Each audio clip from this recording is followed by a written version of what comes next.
میں خاموشی سے اندر داخل ہوا اور چپ امی کے سامنے کھڑا ہو گیا۔ امی ادھر آؤ مہتاب، میرے ساتھ بیٹھ جاؤ۔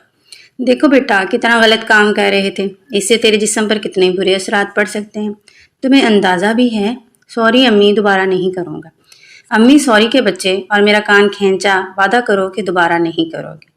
ٹھیک ہے امی، دوبارہ نہیں کروں گا۔ اوکے بیٹا، جاؤ سو جاؤ۔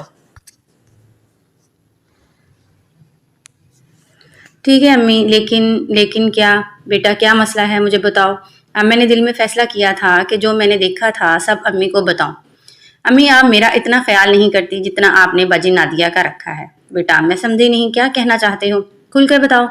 میں نے ہمت بڑھائی۔ امی 20 دن پہلے والی رات کو میں نے سب دیکھ لیا تھا جو آپ تینوں کر رہے تھے۔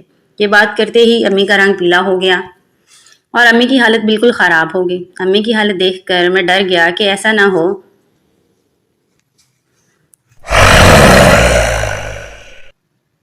کہ امی کو کچھ ہو جائے۔ امی کو پانی پلایا اور دلاسا دیا کہ میں سمجھتا ہوں امی آپ کی مجبوری ہے، جتنا میں مجبور ہوں اس سے کہیں زیادہ آپ اور باجی نادیہ مجبور ہیں۔ باجی نادیہ کی باتیں بھی میں نے سنی ہیں کہ وہ کتنی مجبور ہیں۔ امی آپ فکر نہ کریں، یہ میرا اور آپ کا راز رہے گا۔ باجی نادیہ کو بھی پتہ نہیں چلے گا کہ مجھے سب کچھ پتہ ہے، اور نہ ہی حیدر کو پتہ چلے گا۔ بس آپ انجوائے کرتی رہا کرو۔ میری یہ باتیں سن کر امی کافی ریلیکس ہو گئی۔ امی نے نظریں جھکائی تھیں۔ سوری بیٹا، لیکن تیرا بابا 3-4 سال بعد گھر آتا ہے بیٹا۔ بہت برداشت کرنے کی کوشش کی لیکن نہیں ہوا مجھ سے۔ میں ہنس دیا۔ ویسے امی ایک اور بات ہے۔ امی کیا، کون سی بات؟ امی مجھے یقین نہیں ہو رہا حیدر کتنا چھوٹا ہے اور کتنا بڑا ہے۔ آج تک میں نے موویز میں بھی نہیں دیکھا۔ امی ہنس کر میرا کان کھینچ کر، چل شیطان کہیں کا، اپنی ماں کے ساتھ کوئی اس طرح کی باتیں کرتا ہے۔ امی میں اور آپ ہمیشہ دوستوں کی طرح رہے ہیں تو ہم بات بھی کھل کر کریں گے نا۔ اب امی مکمل میرے ساتھ کلوز ہو گئی۔ ہاں بیٹا، آپ کو تو میں نے دودھ میں گولی کھلائی تھی، اس کو تم نے ضائع کیا تھا۔ جی امی، اگر ضائع نہ کرتا تو ایسا نظارہ دیکھنے کو کدھر ملتا۔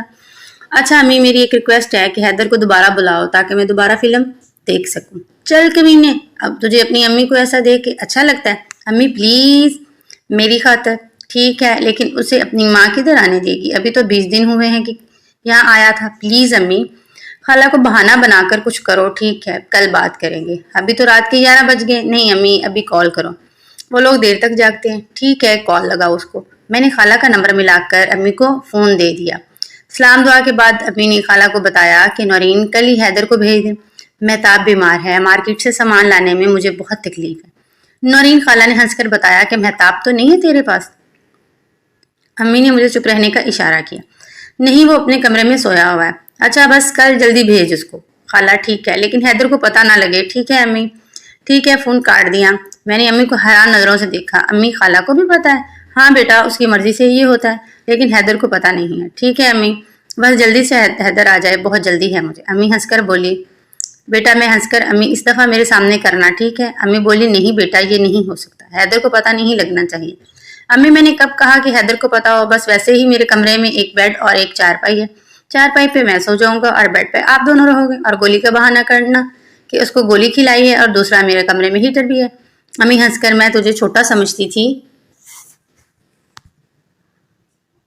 لیکن تم تو بڑے مینے ہو، پلان بھی تم نے سوچ لیا ہے۔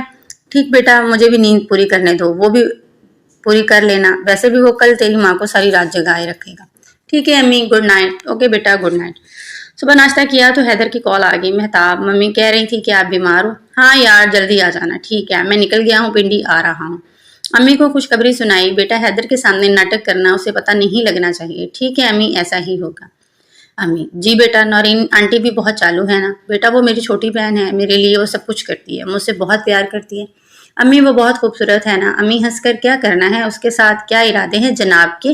امی کیوں نہیں، اگر آپ چاہو گی تو۔ چل بدماش کہیں کے، پلیز امی۔ ٹھیک ہے، کرتی ہوں کچھ۔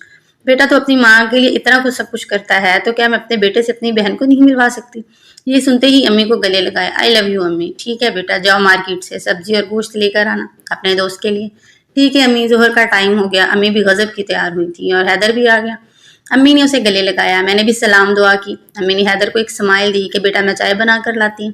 حیدر نے بتایا، خالہ جان میں تھوڑا آرام کرنا چاہتا ہوں، سفر کی وجہ سے تھکا ہوا ہوں۔ امی مسکرا کر بولی، ٹھیک ہے بیٹا، میرے کمرے میں سو جاؤ۔ حیدر امی کے کمرے میں سو گیا اور امی کھانا بنانے چلے گئی۔ شام کو میں نے حیدر کو جگایا اور ہم باہر گھومنے چلے گئے۔